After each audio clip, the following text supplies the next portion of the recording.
Hello and welcome to Eastern Marshlands. This is our weekly stream, Bolshevik Bistro. And tonight we have a special guest on the show, good friend of mine, GoulashGuy. Hello. Yo. How's it going? It's pretty good in Australia at the moment.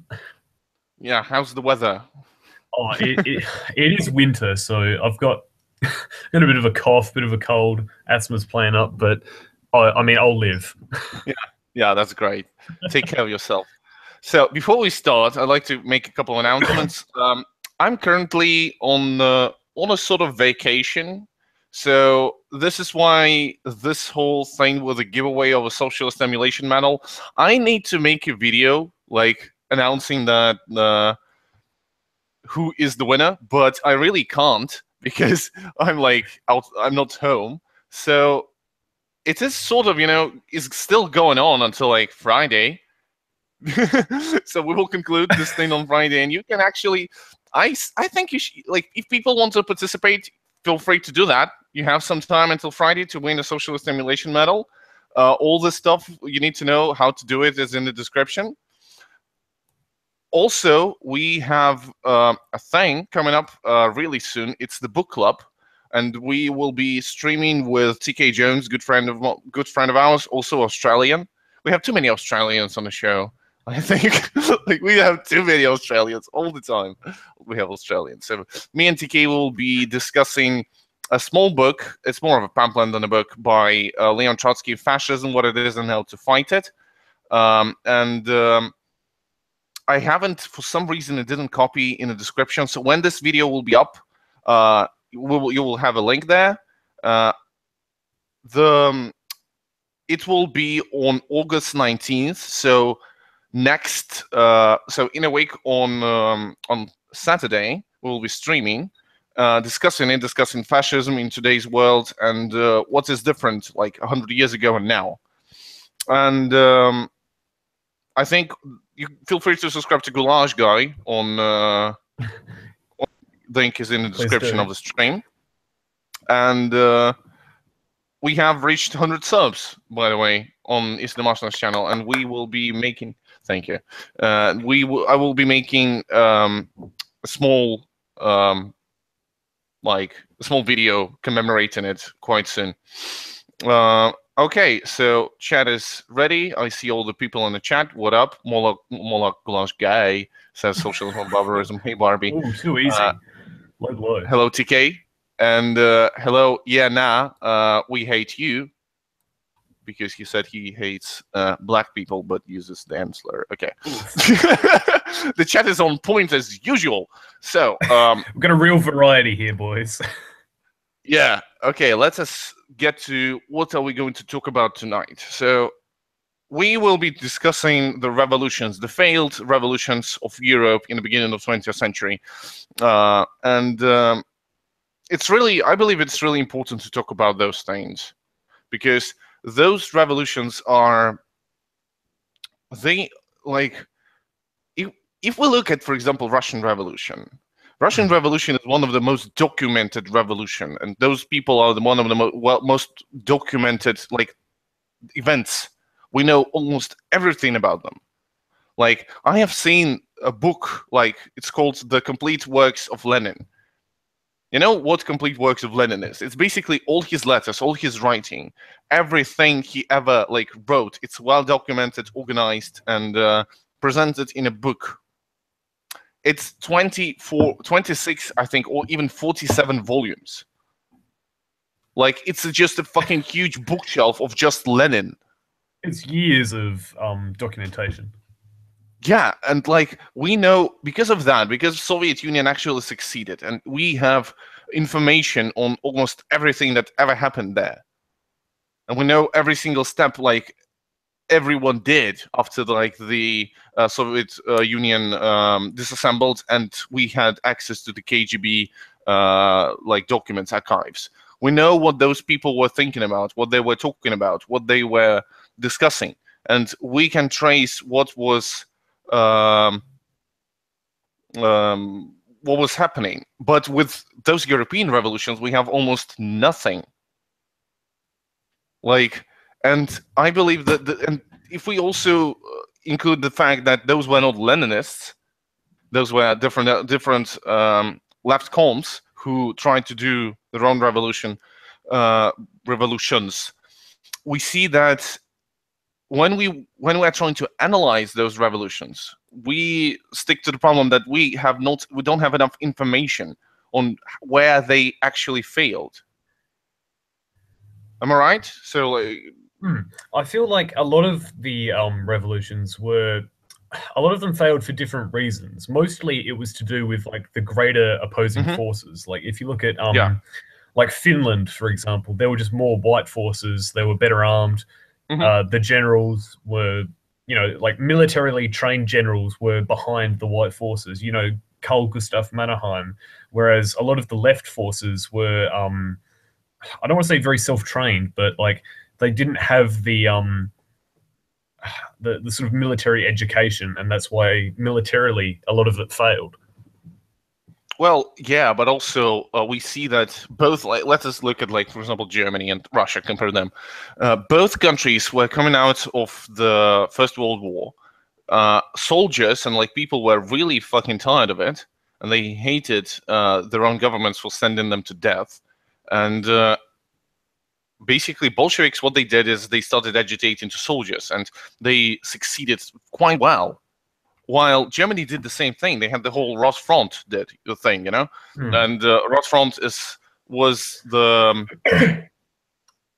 red salute, basically. And in Russia, Front, like this thing is like was still used in Russia at the same time, like the solidarity with the communists on the front lines of the war.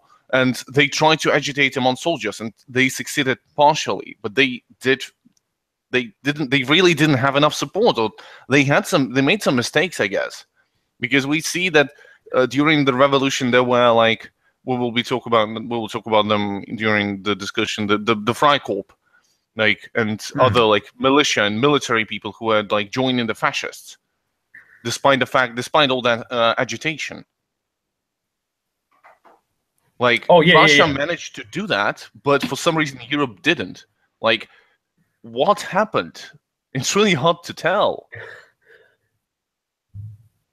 I mean, like, of course you can sort of like speculate and make your own assumptions, but at the end of the day, like there were imperial forces who were obviously opposed to communism. I mean, the Weimar Republic, it is a fascinating.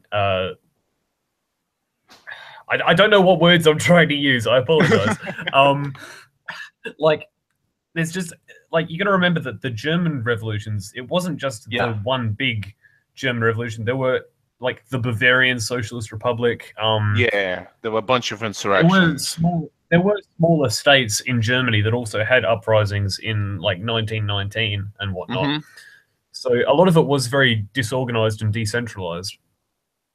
So like, this is why we see a lot of Marxist-Leninist revolutions like later on in the 20th century, but we don't see any left comms or like legit anarchist revolutions that were on a large scale, like compared to Russian revolutions.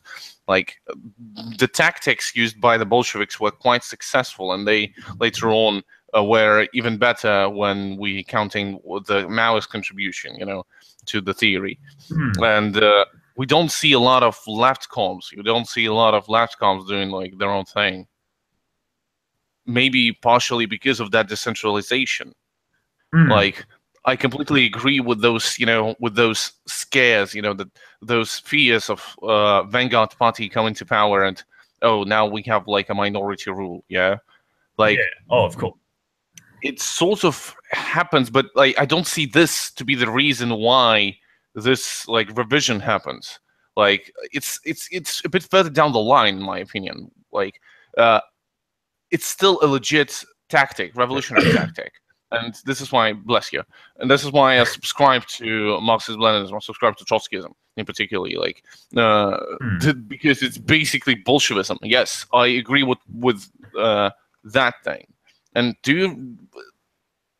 parts of the failures of those revolutions were decentralization, but also, could we say that those during that time, the imperialism and right wing had such an amazing popularity support, despite the fact that, like, they basically used the old, like, there were still kings, there were still like emperors, and the kaisers, and there were still sort of knights, and they were like basically used the same. They were dressing like in the same medieval stuff, basically, the way they had image of these kingdoms, and of course. many people supported that. Many people enjoyed that because they had a bunch of history behind those things, and they were like, great, now we have, like, they had grand propaganda that was basically on such a base level that when communism arrives, we're like, okay, guys, you're working class, let's like destroy this establishment.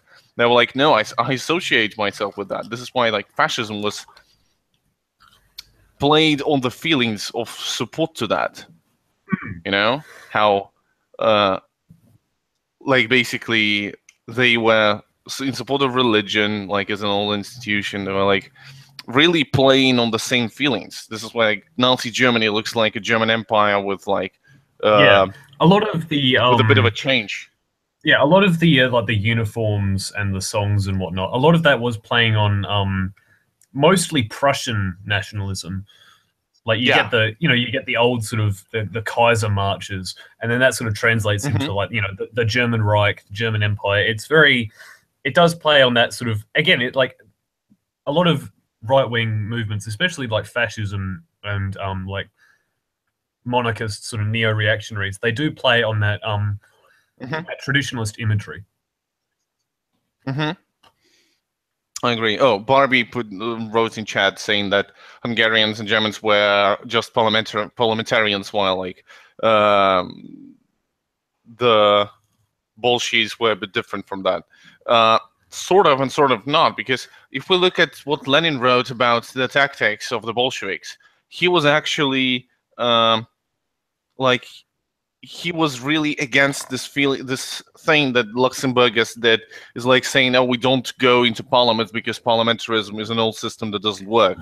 And Lenin wrote a really nice letter in response to Leftcom's like idea of not participating in parliamentarism, by saying like, yeah, I agree that like parliamentarism is bad and it doesn't work, but not in the like now in here sense, like in the historical sense. He was behind that and saying, yeah, well, like, parliamentarism is shit, but at the same time we should still use parliaments and parliamentary republics and the platforms they provide as a platform for our own ideas. Like, we see that many communist parties, even Marxist-Leninists, are participating in parliamentary elections even today, and they try to use it as a platform for their own ideas. Like, I don't see many difference with what Leftcoms were doing, but I think we should get on to the discussion of actually what was occurring. Should we start with Germany or Hungary? What in your opinion? I feel like, what should we talk about? Like, I want to go straight to Hungary, but I feel like we should talk about Germany, because that was more. I mean, everyone loves Rosa. And I think everybody loves Rosa. Everyone loves Rosa. It's easy to like make jokes like, it was the Sock Dems' fault. They betrayed the revolution. It was just them. It was. I think we should address that first, and then I'll go straight to home turf, and I'll use my expansive knowledge of Great Magyarország and its socialist movements. Great. So let us then talk about Rosa and what's that guy face? I almost forget this dude. Who was the other guy? Liebknecht. Yes, sure. Like, we have all of those people are fucking street names in Minsk and like all in Russia and whatnot. Like, we have Rose Luxemburg Street, we have Liebknecht Street, we have fucking Kropotkin Street, and anarchists are getting arrested during protests. It's amazing. It's complete fucking like a joke. So yeah, this whole thing was really interesting, because it was a revolution mostly against like the German Empire, obviously, but failed German Empire that was failing economically, and Weimar Republic that was like a complete new parliamentary democracy that wasn't really established yet. Like those were revolutions against like almost not yet even founded states, and they still failed in many ways because of those proto-fascists that appeared, almost the out of nowhere, militias. but not really. Yeah. So what do you think is like one of the what should we start with talking about that? Should we talk about fascism or like this whole like a lot of like neo-reactionary movements at the time, like the Freikorps, they still very fervently held on to the idea that the German Empire, we've still got it, it's still there, and a lot of frustration came out of obviously the Treaty of Versailles, saying like you can't have this part of your territory because you lost the war. This bit goes to Poland. This bit goes to X number of countries. Yeah. So a lot of that revanchism was strong. it was very incredibly strong, especially among Central Powers, specifically because of that. So you get a lot of people who they see the newspaper like Germany loses, has to pay money, and then they think, oh, why is this happening? Germany didn't do anything wrong. We can still be a great empire. We got to get that clay back. We got to get the territory back. Literally, like make Germany great again. So you get these like very old guns. You get these very old traditional ideas of the empire is great. We want to keep it great. But at the same time, you see the socialists and the revolutionaries saying like this is a failing system. We've lost the war because of it. We started wars because of this. And yes, so basically they were trying to analyze the reasons behind it. They were like, of course, trying to wake people up to the idea that like imperialism is actually the reason why we have all the suffering, not that it's bad imperialism. We should like change up a bit, have more like military people in charge, and we will have fun times. Exactly. But also, sorry, I'm eating some food at the moment. Yeah. I apologize if I'm not talking or responding. I am eating some chips here. Dude, it's Bolshevik Bistro. Like you can eat whatever you want. Sometimes. It's like so Russian Revolution. I would like to say of this revolution in terms of like how it is connected to what happened in October. Many people know that like everyone expected, like in Russia, Bolsheviks expected those revolutions to succeed. Like nobody in the right set of mind at that time, even like Stalin and whatnot, really expected to build socialism in Russia. They were like, okay, we remove this power because like we go on the path of least resistance, as it usually happens. Like we take the weakest imperialist and we defeat it and have a revolution and we have socialism. But because of the nature of like Russian economics, they were like, okay, sure, we have like workers' control over the government, but we don't have economy. We will be destroyed because we can't support the revolution. And so they really expected Europe, especially Germany, to come to their aid of building socialism. And it's not like, we defeated the whites, now there's socialism because we've got a communist government. Here it is, boys, well done. Like, obviously, economy building does take time. Yeah. And so they were really expecting them to succeed. And it's really sad to look at this, to look at writings of Bolsheviks in the 20s, especially in 1920, when basically the German Revolution failed, Hungarian Revolution failed, and now they are stuck like in winter. They have like war communism. It's really fucking hard for everyone. And they are like, okay, dudes, we are fucked. we should fight on. We have no idea what will happen, but we saw the ability of the working people to actually get behind our ideas. they really saw popular support in their actions, and they were like, okay, people are even fucking volunteering to work on Saturday and Sunday for free because they see that we desperately need more stuff for the military. So they basically got military first, like in Korea, but the difference being they got it during the revolution when people actually supported it. They were like, it was really legit. But we see that with all this stuff happening, Germany, it's like everybody was still sad and desperate because Germany failed. And it's really weird. If we look at the history books, it doesn't seem that those people even had a chance. Like, we see that the country was in turmoil, and then the Nazis appeared, they got a lot of support, and then they succeed. And great, now we have success. But when we look through information on the revolution of 1819, we see that the communists really had a chance to win. This is the crazy part. Like, they legit had enough people, enough support. They had some military support. They had even fleet support. Like, Kiel basically got onto communist control, and they had like their own soldiers' council there. Like the city of Kiel, which built a bunch of boats. They were like a really important people. So, really, it's really sad to read about it, because it's such a complex event that not even the stream cannot cover everything that even if we wanted to, we couldn't cover everything that happened to discuss it enough. They have they had fights all over, like in Berlin. They had fights all over the country, all over empire.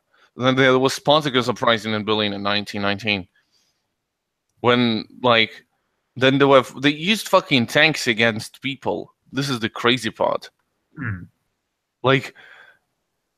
then fascists all of a sudden just come over, destroy every single insurrection that there is. Every single communist party was banned. Every single leader was shot. And the history of them was forgotten. And Germany basically became this, failed empire that then became Third Reich. They don't teach that even in Belarusian schools. We don't learn about that. We just have Rose Luxemburg Street, and she's known to be this communist that supported rights of the prostitutes in Germany. Literally, that was what we're taught of her. In Australian education, I can't say for the rest of Australia, but where I grew up, you learn, it was obviously Germany lost the war, and then it's almost like those entire years after the war, from 1918 until 1939, don't exist. It's Germany lost the war and then Hitler. Same, completely same. And I'm talking about a system, educational system, that was the birth of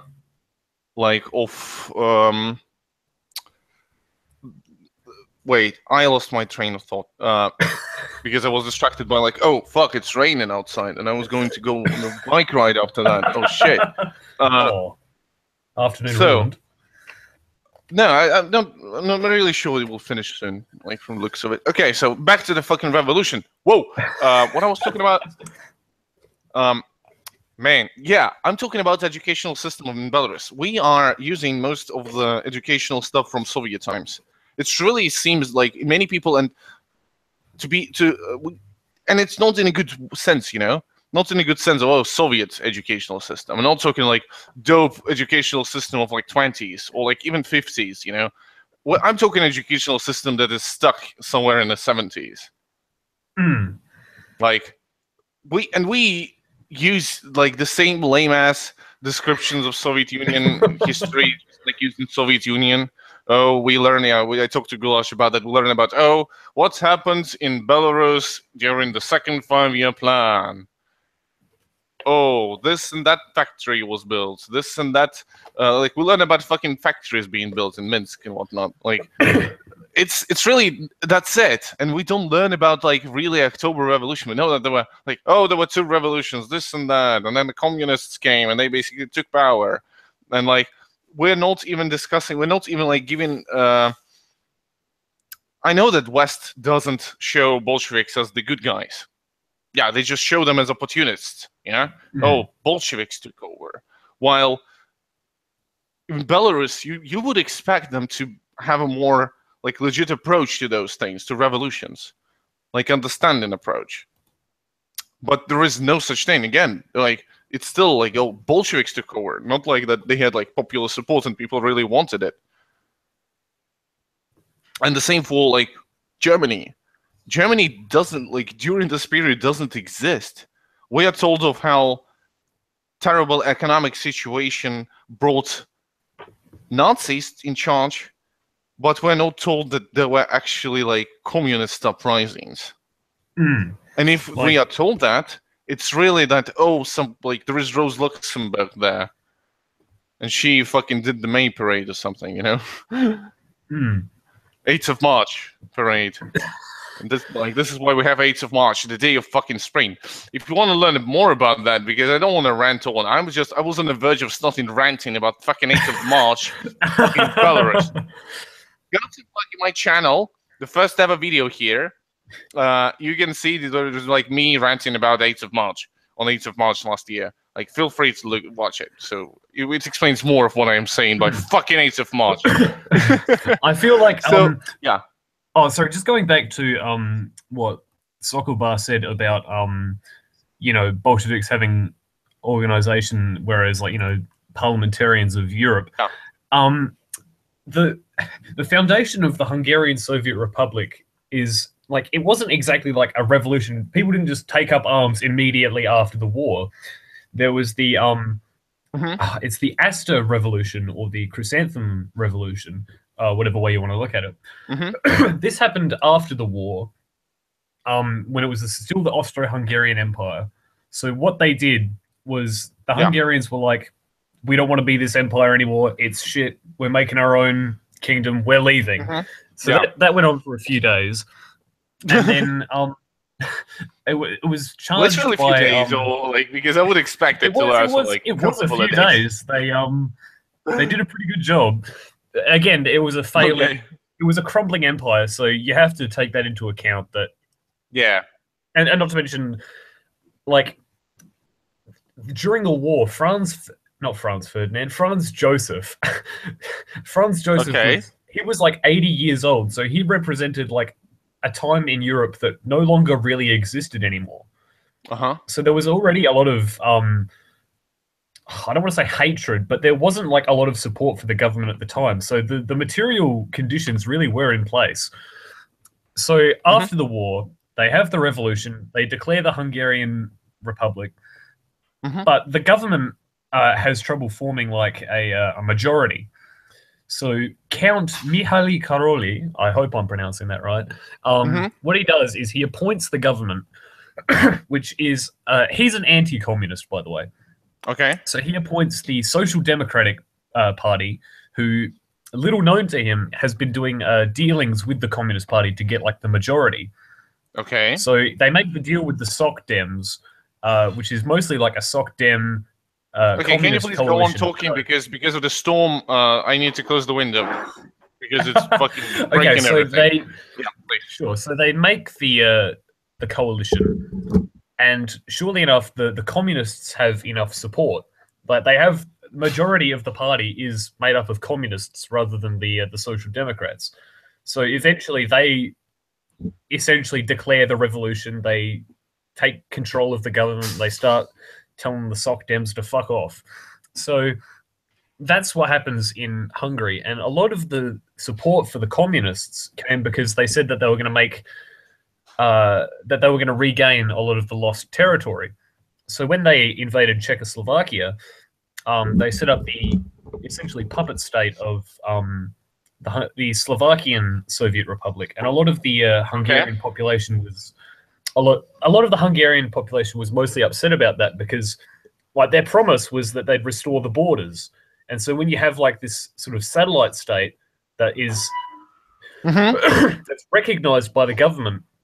That's not saying like, oh, Slovakia is Hungarian. That's saying like Slovakia is Slovakian. It's So a lot Slovakia, and of people didn't like it. Yeah. so a lot of like popular support was lost from that because irredentism, like you said, yeah, revanchism. Revisionism, yeah. Revanchism, yeah, French Or words are pretty Rankinism? terrible, but Yeah. like that's where a Revanche. lot of that's where a lot of their support came from, with the claims that they were going to get the old borders back. And so when they realized, Uh-huh. oh, that's not going to happen, also they're communists. That's when a lot of the monarchist supporters, white army supporters, the nationalists, that's when they sort of rose up and essentially got rid of the government. But there was a really big power vacuum because you've got the Houthi supporters of the National Army, and then you've got like the loyalists, sorry, no, the legitimists who support King Charles. So you've got, it's just a really, I don't want to say exciting era. It was pretty fucking intense, but yeah, like I remember there was this scene in China when you want to wish something bad, to a person, you say, "May you live in interesting times," because the interesting times are the ones that fuck you up. This is like what you basically describe it. Quite interesting times, I should say. Are you here? Like, yeah, you're here. Yeah, like a lot of that's why the Hungarian government failed at the time. The revolution failed because they'd lost the support of the people because they weren't going through with their promises. And you have like they were at war with Romania trying to get Transylvania back. So Romania just has like this impressive military force, and a lot of the Hungarian army wasn't properly trained. It was literally like most of it was people's militia. So you've got superior forces coming from literally like 3 different sides. You've got the Czechoslovaks, the Romanians, the Yugoslavians. So they're all coming in from like 3 different directions with the help of the French as well.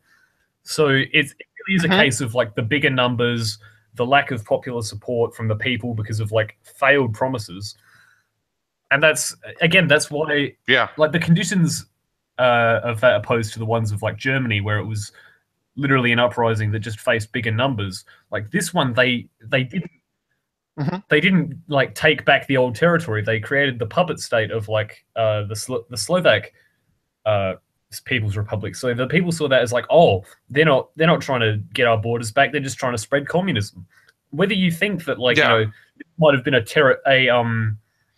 a momentary People's Republic, like maybe it might have been annexed later on, or reclaimed back into the kingdom. It really like the people thought like, oh, they don't want to get our territory back. They don't care about this. So that's where a lot of the popular support was lost. It reminds me actually of 2 like important points. First is what Bolsheviks did. They basically they understood that there is no sense in trying to promote the political idea of like communism among the people, because it's wasteful. Like, you should educate people on the ideas that you are presenting. Yes, sure, but you shouldn't talk, just it will be good, it will be better, yay. It's not a legit agitation point. The main agitation point should be, okay, we have a bunch of problems that like normal country cannot solve. For example, in Russia, it was the question of land. Like, yes, the serfs are free, but for some fucking reason, they are still stuck paying the fucking debt because, like, you bought yourself out of serfdom. This is like fucked up. You know this thing? Like, basically, what they said is the serfs are free, but it's not that you're free, but you can buy yourself out from serfdom if you have enough money. Oh, I remember learning about this. You paid, basically, government pays for the part of it, and you pay for the other. But you don't have money. Oh, sure, you can get this loan out from the government, and now you're stuck paying the fucking loan. Yeah. And people, and if I remember correctly, people were not really like. I may be mistaken, but I think if you haven't paid the loan out completely, you're not free, or something. I'm not really sure. Oh no, I guess you were free, but people were stuck, and not a lot of people were actually like. A lot of people were still stuck with their old masters because they had nowhere to go, and their land was not able to sustain them. And so Bolsheviks said, "Okay, this is the question of land. What's the other question that we have? Oh, there is a fucking war going, and people want to go home." Yeah. This is a legit point, and for some reason, Kerensky and was still pushing forwards and like, yeah, to the victory. We will win. People are dying. The army is disorganized. Whatever. We have a bunch of women, and we will send them to military to support give them guns and let them kill the Germans. This will somehow improve the morale on the front. No, it didn't. Now we have a badass badass trailer for DLC to Battlefield. Yeah, we do. With this woman killing a German. Yeah. It's a badass trailer, but it didn't help the morale. That's for sure. And that's what we got now, boys. Those were legit questions that should be addressed, and the people got behind it because they understood it. When you have just some vague idea of better future, people don't get behind that. And another point with this, people are. All of those enemies of this new socialist state advancing. It reminds me of what happened during the Jacobin rule. Basically, they had 4 countries advancing, invading France from 4 different four different points. They were advancing. You had a bunch of people who were in support of the monarchy and aristocracy. Among your ranks, there are people in Paris who want to bring back the king, and you're like, okay, roll up the guillotine and let's get to work, They literally managed to sustain themselves first and sustain the whole idea of liberalism that was still, very vague and very, non-established, simply on the basis of being really fucking rough, Yeah. They were basically really strict, and they basically cut off heads because it was revolution. I think that sorry to interrupt. I think that with when you talk about ideas of the monarchy, and then when you talk about the communist insurrections of the the 1910s, communism was still a very young idea at that point. Imperialism, monarchism, monarchism had been going on for hundreds of years, and one of the key tenets of that is it's good, so we're going to keep it that way. Change is bad. This has worked for centuries. It's going to keep working. So when you indoctrinate the population so heavily with those ideas of traditionalism and change is bad, then obviously most of them are going to stay with that. Only people who are really disillusioned, again, the end of the war, that disillusioned a lot of people. That's why when obviously when Hitler says we're gonna make Germany great again, that's why a lot of people were hanging out for that, because they'd been told that the German Empire is great, we're gonna keep it that way. Exactly. That's why he claimed to be the Third Reich. We are still German Empire, but the third one, Yeah, it's a continuation. Yeah, exactly. And also, it's really if we look at this disorganized age of when there were no mass communications, when you had a bunch of people who were in support of different stuff, one of the biggest example of how it worked out was actually example of the Bavarian Socialist Republic, Soviet Republic, it's called. It lasted throughout the winter autumn and winter of 1919. It was established on 8th of November in 18, and it was destroyed by mostly Freikorps in the May of next year. Basically, I think Kurt Eisner was in charge of it for the most part. He was really a famous guy. Even Rose Luxemburg called herself Eisnerist. He's a very interesting communist. You should read into him. He's interesting, and he was legit. And it was really hard because they had a huge territory. Like, they had the whole of Bavaria. And Bavaria actually considered itself for a very long time, and still actually partially considers itself a separate country. They had their own identity, Bavarians. And they were like, they had their own nationality, basically. And they, among like, they opposed the Prussian people, you know. This is why during the this whole Habsburg hegemony thing that happened between like the Prussia and Austria, Bavaria aligned themselves with Austria because they were like, nope, we're not Prussians. Like, we will fight against you. We will even align ourselves with fucking Habsburgs.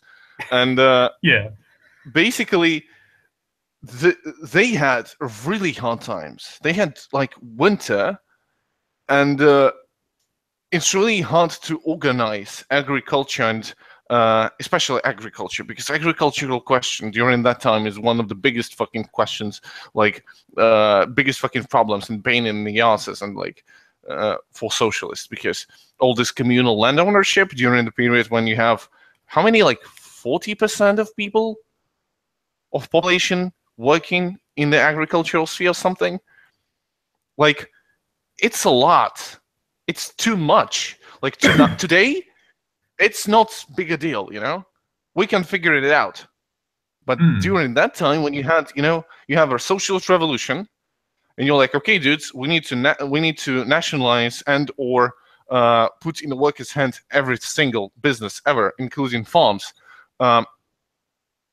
It's a lot of things to do during the period when you have literal fascists invading you.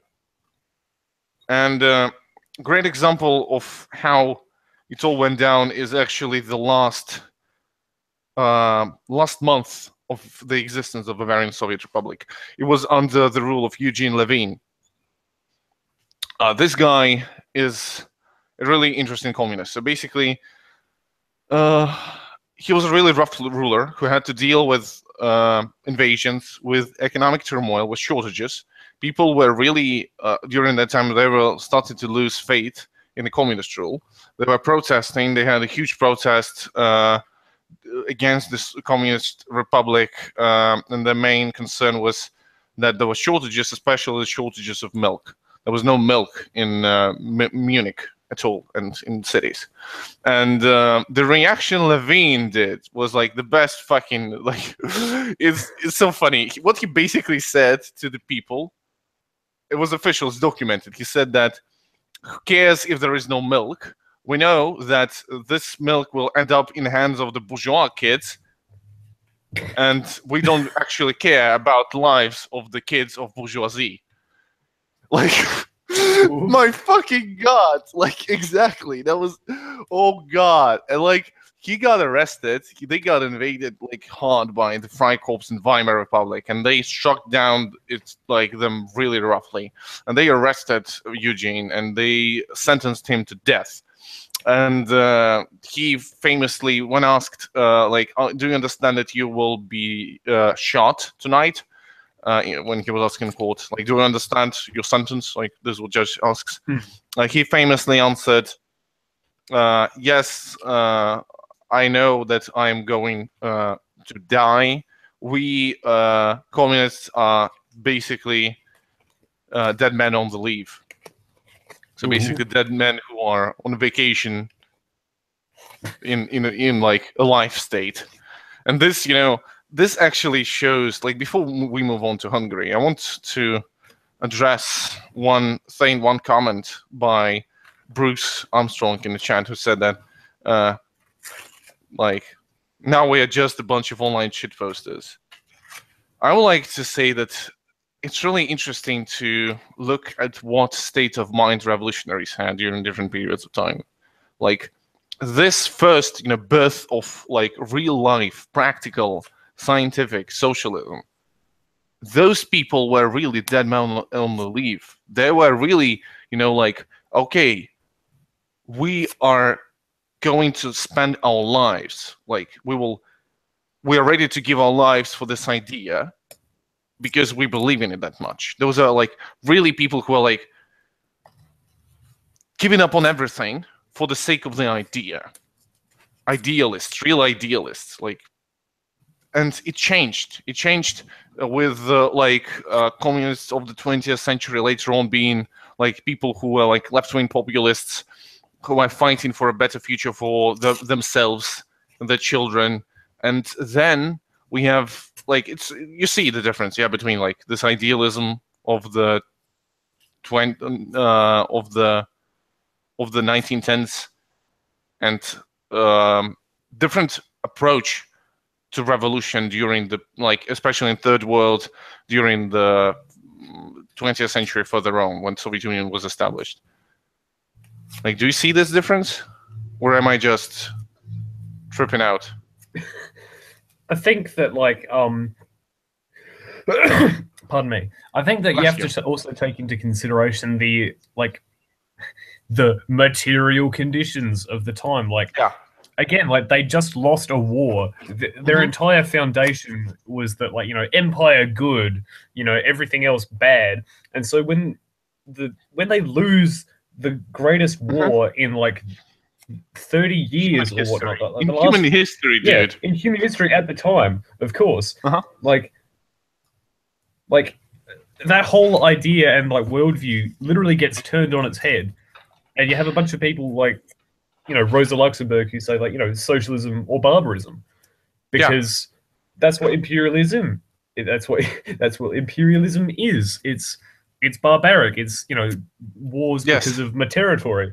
So I think there are still conditions at this point in time that may lead to revolutions happening, but it's also to do with the worldview of the population. There's not going to be a Marxist-Leninist uprising in Australia because how we've been taught and what we're educated in. We get taught that communism didn't work, boys. The USSR collapsed. Troll face XD. It's over, boys. It's done. It's not going to happen again. So you get that nailed into your head for so long that. Dude, but the same thing, you're being a bit, you see that there are contradictions what you're saying, because that what was happening in the 19th century with there is nothing else but imperialism, empire. Yeah, of course. That's it. We are now liberals. We are empire, and we're also liberals. We have a bunch of liberals. Oh, they are silly people. Whatever, do your thing. Oh, fuck, communists. That was basically what happened. Yeah. But again, I think that Australian revolutionary potential isn't exactly at its height. As a people, oh, no. I'm not really sure anywhere in the world, first world, we have legit revolutionary situation at that time. Today. Whenever Tony Abbott would do something that was really fucking dumb, we would just be okay, we'll just not vote for the Liberals next time. That was pretty much it. It was I don't like you, so I'm not going to vote for you next time. That's at the bulk of things. That is a very first world thing. If you don't like the government, you'll just vote for a different party next time and assume that that'll get fixed. But it doesn't, so you vote for another guy next time. Yeah. Yeah, it is a parliamentarism. It's like crazy Kafka. How it's called? What's the adjective from Kafka? Fuck. Oh. Kafka. Kafka. Fuck. So it's basically. Yeah, I know what you're talking about. Kafka-esque. Yeah. Kafka-esque. Yeah. Thanks. So basically, a Kafka-esque situation in which we are all stuck, and I'm pretty sure that this realization that fuck. We don't need to wait for another election section. Next election won't change anything. The same with 100 years ago, the heir seems like a nice guy. He's progressive, and he's known to read fucking. He's known to read Jean-Jacques Rousseau. So maybe we'll have it's easier next time. When the old king dies, finally. Some really great ideas. He's got some great ideas on crop rotation. Yeah, exactly. It's a meme, but it's basically the thing. People were okay, this king is shit. Our parents had a better king, but I'm pretty sure our kids will have a better king next time. Yeah, and then you get, I suppose, another way of deterring from an actual socialist insurrection is it seems almost stupid, but people are oh, if you hate capitalism so much, why do you buy food from the supermarket? And shit like that. It's like, oh, you want to change society, but look at the clothes you're wearing. They're from society. Yeah. I So know you that. get a lot But of like, you do get a lot of like, really shit responses to that. but if we look into this, especially this response, we see that people don't see problems with capitalism. It's like, yes, I have a bad job. I have a shit job that should have been automized like 10 years ago. And I have like terrible salary and I don't have enough food actually, it's like really basic stuff. I have only basic needs. And I have this like cheap ass like phone and I can't afford anything new, but still I have stuff and I'm really happy. And the fact why I don't have better stuff and better conditions is because, that's because government is corrupt. That's because this businessman is a douchebag. That's because we should have more better healthcare system. No, like there is no realization that it is actually the whole system that is created in this particular way that actually like does that to people, and it's quite normal to have this misunderstanding of the system, just like 100 years ago. Like, yeah, it just depends on what kind of king you have. No, it depends on the fact that you have monarchy. Like, oh, of course. Like, parliamentarism erupted from the idea that, oh, fuck, kings, like, as an idea is bad, not that this king is bad. We should change the whole thing, the whole deal. Like, I believe, like, that new kind of communism, new kind of theory, it will be created from the people. Like, we will see. We as people who are more like quite class conscious, I believe you are class conscious because you like claim to be radical left, as well as me. We are quite class conscious. We will be the people who should be really, put our fingers on the pulse of the people. We should understand what is happening more than anyone else, more than like your uncle that watches Fox News, Like, yeah, he may be really educated in what Trump has been up to, but we should understand, like, on a large scale, what is going on. Like, doing shit posting and making fun of like right wing is great because this is how we show reactionaries as like silly. It's good. Shit posting is great, I believe, but not in the sense that. Oh, yeah, you go first, please. Okay, I want to say, like, finish up by saying that we don't have a revolutionary situation now, and we should understand that it will come. To quote Rosa Luxemburg, revolution before the revolution, it seems impossible. After the revolution, it seems inevitable, because people just rise the fuck up out of nowhere. From the looks of like people, it's like, oh fuck, we have a bunch of communists in Spain. Whatever, Barcelona now have some fucking syndicalists all over. How could this happen? Like, we had a progressive state, everything was fine, and like, oh, fascists, oh, anarchists, oh shit, it happens. But we should be the first who would be first to react to such a revolutionary situation creating. Like, this is my point. Going back to what you said about shit posting, I think that this sort of community that we're involved in, like, I would say myself more so than you. I hope you don't take that too badly. But like, when you get involved in like shit posting, like my channel it's like 99% shit post at this point in time. Yeah, it's all about like sort of poking fun at things and saying like, hey, this is shit. Here's what we can do to fix it, but like with the, like wacky memes. Yeah. But like, I feel that that's a really good entry point for people who want to learn about, like, I mean, obviously, like, you can't stay with shit posting forever. Otherwise, your ideology is just a big shit post, and then you become like, Pole and the alt-right, where it's just like, look, it's praise Keck, guys. We memed a person into presidency. I feel like you need to take that sort of humor and like humor is a great learning tool. Like, if you laugh at something because it's wrong, and then you realize, oh, this is why it's wrong. this is what we can do to change it, and then we don't have to laugh at how bad it is anymore. But I think it's a really good entry. I think it's a really good entry point. It's certainly what sort of helped get me to start my channel and get moving on with that. But same thing, by the way. Yeah. Oh, if we're talking about like the state of like leftism as it is now, and saying that we're all shit posters, like I think that's a bit of a cop out. I mean, granted, a lot of us do shit post, but at the same time, it's all about creating dialogue. Within like leftism as a sort of subculture. Like, again, like I know that the whole sort of like left unity, guys, come on, left unity. I mean, that does get overplayed, but it is really important that we do create this dialogue. And I think that the shitposting community is a great way to get engaged with that. Agree. So what we ranted on about it just to see, hey, Bruce, from the comment section, fuck off. Hey. Yeah, fuck off. Your ideas are bad. We will make a bunch of videos saying, like, Stalin was amazing. Here's a gulag meme at ya. Ha! I feel like, again, also, if we're going to, like, criticize Stalin, it's important not to go down that...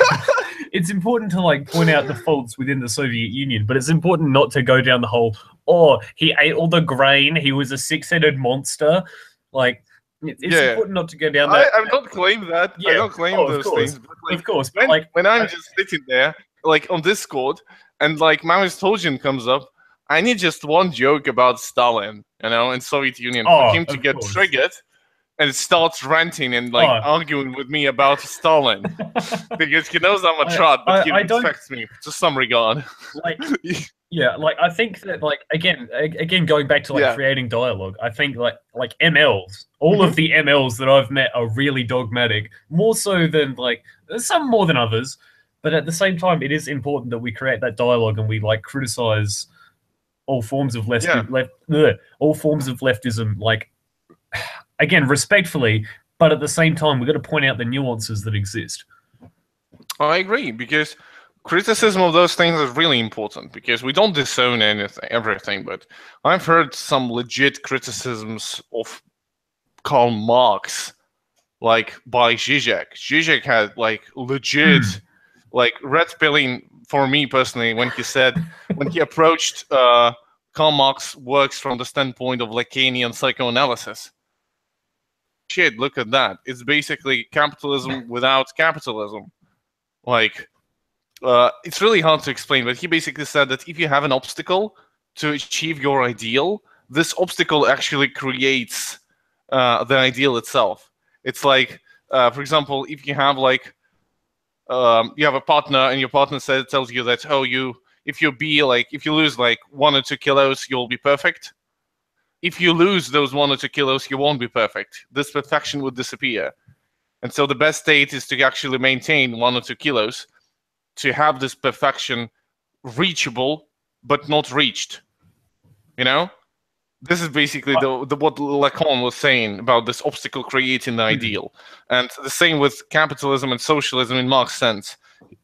This whole idea of like production, production value, control, extraction of surplus value, in many ways, his vision of socialism was this capitalism without capitalism. Like, we want to have an ideal, but we don't want to lose something in between. Like, this obstacle that doesn't allow us for the ideal actually creates basically the same state. We don't change anything. When you lose 1 or 2 kilos, you're still in the same condition, but you haven't reached the ideal. And so this contradiction exists somehow in Karl Marx's vision of socialism. Like, Zizek pointed it out. It's legit. It's nice. It's interesting. It's discussion worthy. I haven't like given its full. I couldn't explain it like well because I'm not really familiar with Lacan. I haven't read any Lacan. Yeah, I think the thing I know it from what Zizek was explaining. The thing about Zizek is that in order to like understand his works, you need to read the works that he's talking about. And the works that he's talking about often reference other works. So you need to read Lacan and then Hegel, and then from Hegel you need to read like X amount of other books. So it's you have to be quite the academic to understand like 100% of what he's talking about, but I feel like... Oh, by the way, if some people want to do that, I can recommend a really nice course on Coursera. I myself haven't finished it, but it's legit. It's called From Modernism to Postmodernism in 2 parts. It's basically they take, they start with Kantian Enlightenment, German classical philosophy, and they go on until today.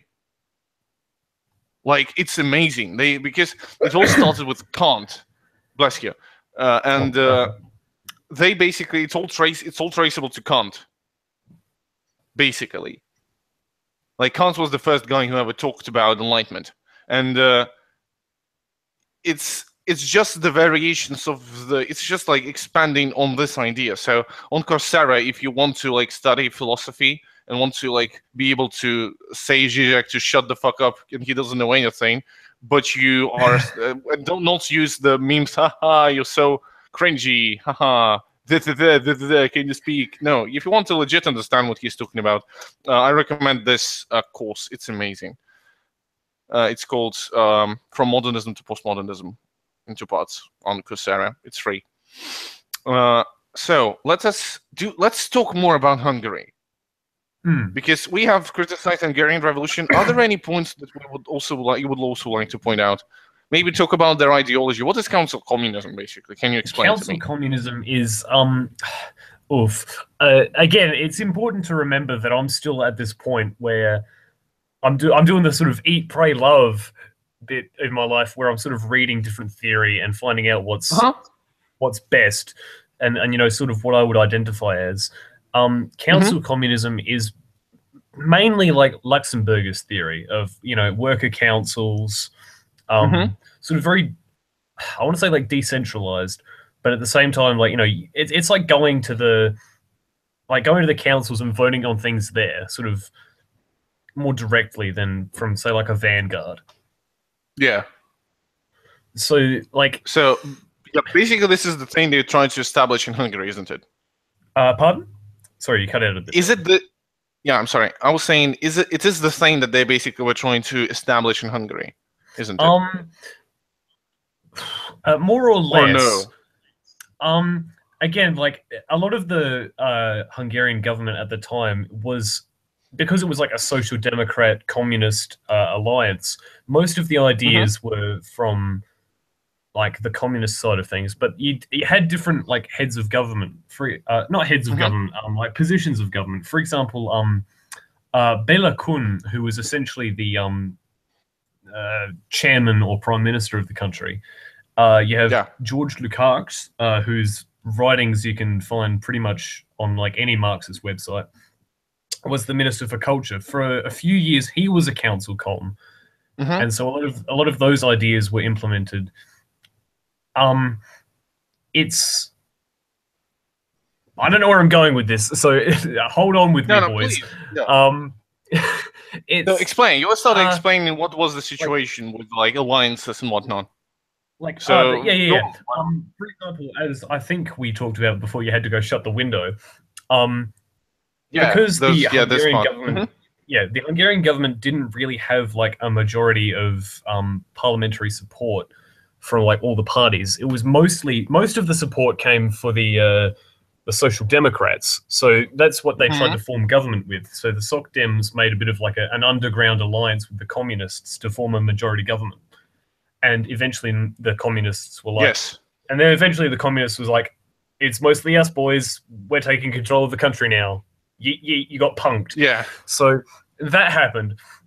But it's really important to remember a lot of the attitudes that existed in that time and still exist today. Like, there are multiple movements, like Jobbik, for example, who they want, you know, the big kingdom back again. We want the territory back. A lot of those ideas did exist, obviously, within Hungary at the time, as you would expect with like Germany and whatnot, and Italy. You know, like, we lost the war, we lost the territory, we're going to get it back because, you know, more traditionalism.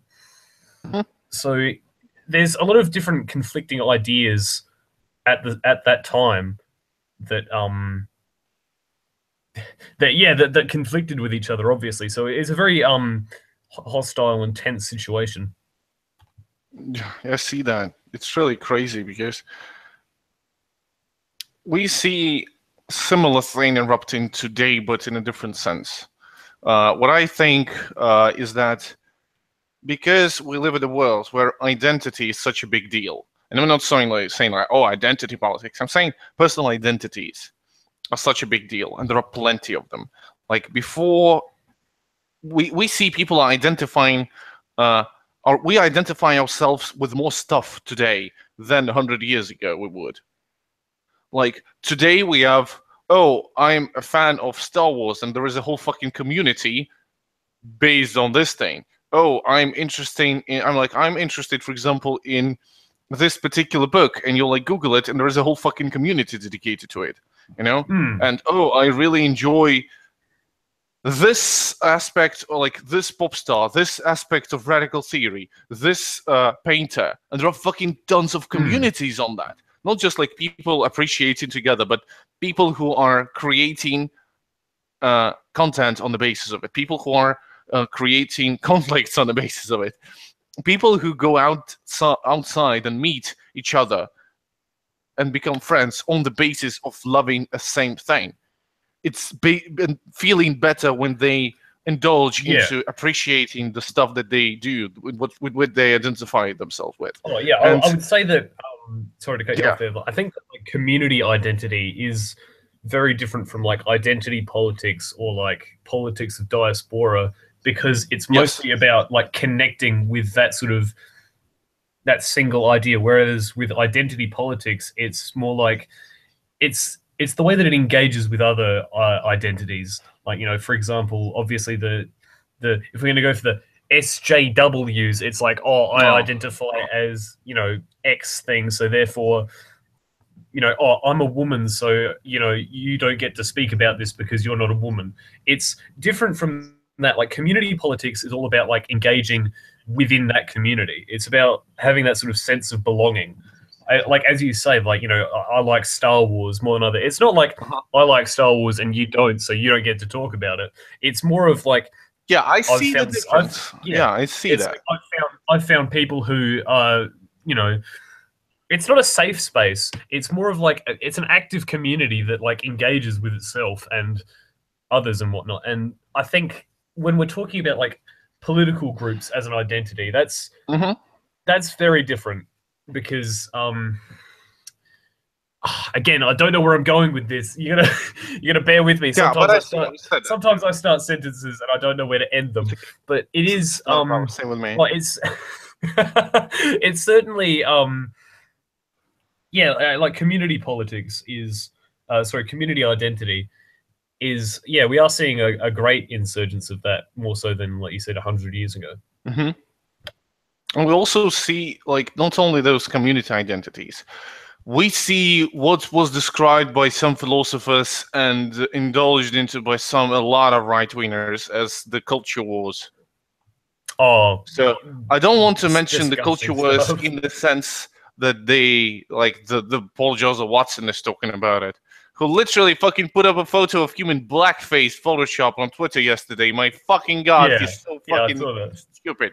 Okay, so I'm coming back. I'm sorry. I'm just subscribed. He's one of the people I'm subbed to, just to be up to date on what the radical right is talking about. So, and I'm really fucking triggered by that. On Twitter, I used to follow like Alex Jones just to sort of see what he was. I love him as a character. I mean, like, he's amazing. I want to say most of the things I disagree with him on, but at the end of the day, it's pretty much everything that I disagree with him on. But I always thought that he was like such a fascinating character. You have to admit that he is like a really strange caricature of this sort of news presenter. Like, he doesn't seem real. He looks like something from a fucking movie. It's not. Anyway, so I followed him, and every day it's just retweets of like, oh, we're going to put Hillary in jail. You know, oh, look, they're putting chemicals in the water. And then to hear people like that talk about a culture war is ridiculous. It's insane. You follow, like, they retweet people, and then you click on the person that they've retweeted, and you go down their Twitter or whatnot, you scroll down, and long enough, you get questions like, "Did the Holocaust actually happen?" ? Like, oh, it is atrocious. But like you said, the culture war. If we're going to approach things from that perspective, identity obviously plays a really big part in that. It's what the entire thing is based around. It's like, oh, my identity is under attack by yours. You know, Western identity, so to speak.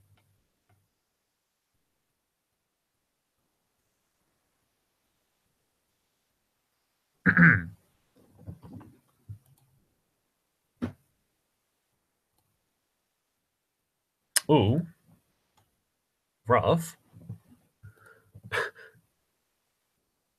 Looks like it's just you and me, guys. How's the stream doing? How are we all going? Just wait till Eugene gets back. Bit of internet problems there, I assume.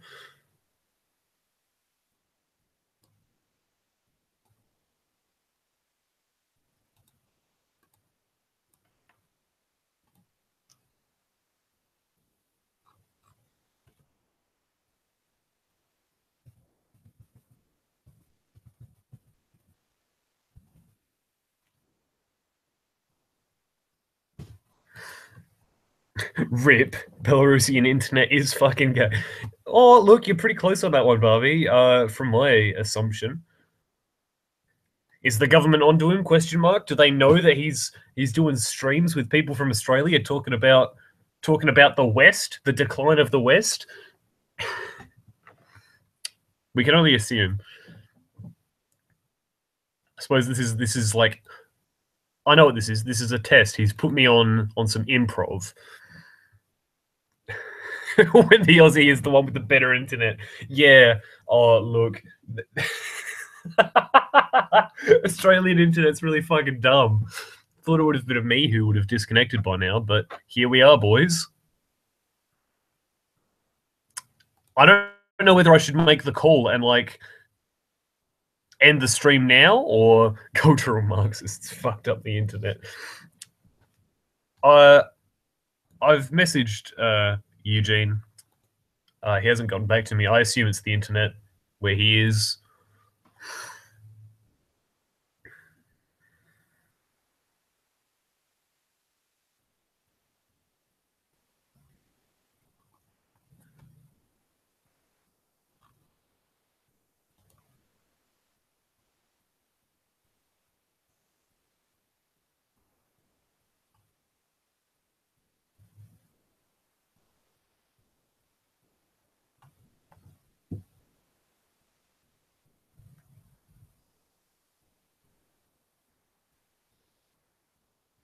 I feel like this is almost the perfect time to wrap things up, but at the same time, I don't want to make the call and then Eugene will come back like 3 minutes later and be like, "Yo, guys, oh, Goulash is gone." So,